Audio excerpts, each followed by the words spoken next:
Hi everyone, it's a bit of a different video today. I expect a few of you might have had the same problem that we've had. And we've got a Sprinter van and we're trying to get window blinds for it, thermal blinds. And they're very expensive, so we're just trying to work out a way to make them for ourselves. So I've come up with a few ideas. I'm going to have a go at making them myself and just show you what I'm doing. So if it helps anybody out, that would be great. So we've got Bailey along to help us out. And where I started off from, just got some bubble wrap, just single-sided bubble wrap that I bought from B&Q. And I've actually got 3 layers here. I've cut up the template size. And as you can see, there's 3 layers in here. I stuck them together, and they're just stuck together with double-sided tape. So that was fairly easy to make. And that is in the shape of the window blind for the back door. At this end, you can see better the 3 layers I've got in there. So, and then inside there is some double-sided sticky tape, so they're just all pretty much stuck together. I've just put about 5 rows across this, so just to hold it together for the time being.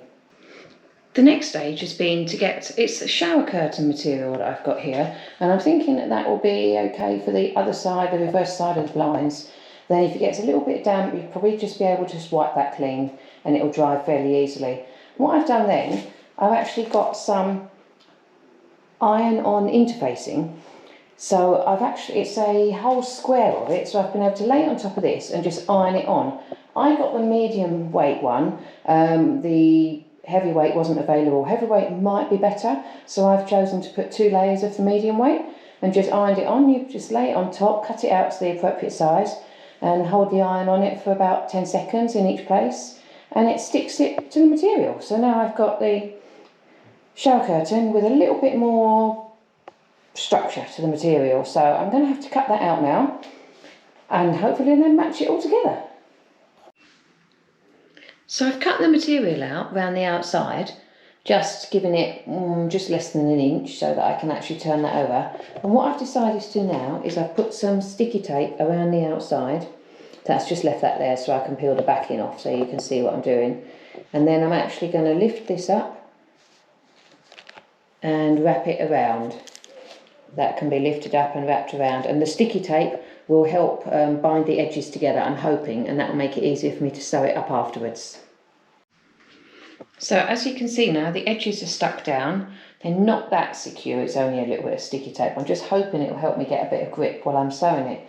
So I've now got the black binding just laid underneath and going around the edge, and the plan is to sew this in place all around the edge. So this is the finished product. I've managed to sew all the way around the outside with a bit of binding that's doubled over. It was quite difficult to sew through it, so I got some milliner's needles, and they're usually used for making straw hats, and they were quite sharp and strong enough to actually get through the layers of material. So I've sewn this all around the edge. And if I just flip this over, you can see the binding goes around the edge to the other side. And then in the end here, I've actually put some magnets in. These are N52 magnets, and I think they're 8 by 2 by 12 millimeters. So I'm hoping they will do the job. And the ones I've put at the top, I've actually doubled up on the magnets in the top edge. Actually sewn into the material with a thinner bit of material than the binding, so that actually the magnet should get a better hold on the window frame in the van. And I've put 2 at the top end of it, so that should hold it up better, and just 1 down each side and 2 at the bottom to support it. I'm just going to take this out to the van now and see how it fits, and hopefully it stays in place. So I'm really pleased with how these have turned out, and as you can see, it's not an easy shape, the back window of a Sprinter. It's not an easy shape to actually fit something to.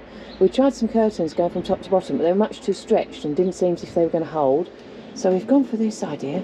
It actually fits in there like a glove. And I've actually found out that what I was hoping to do was be able to bend it up so you could get a bit of daylight in, and that works as well. Just going to show you that. So if I just bend the bottom part up and attach that to the top there. There we go, put it up, and it also works sideways to do the same.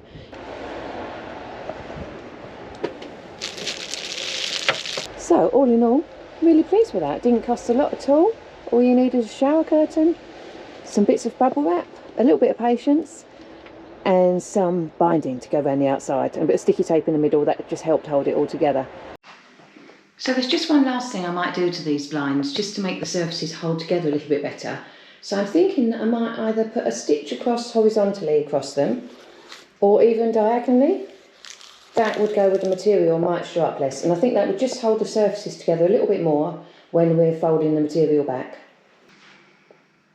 So I hope you've enjoyed this video. If it's helped anybody to make some, well, not too expensive blinds, takes a little bit of time, but just need a shower curtain and some bubble wrap and some needle and thread really. And yeah, we've got some lovely fitting blinds for the van. So if you've enjoyed watching this and like to watch it for any more tips, please do subscribe to our channel, and as and when we do things, we'll be putting up some new videos. Thank you very much. Look forward to seeing the next one. And thank you to my little colleague who's helped me. Say bye, baby.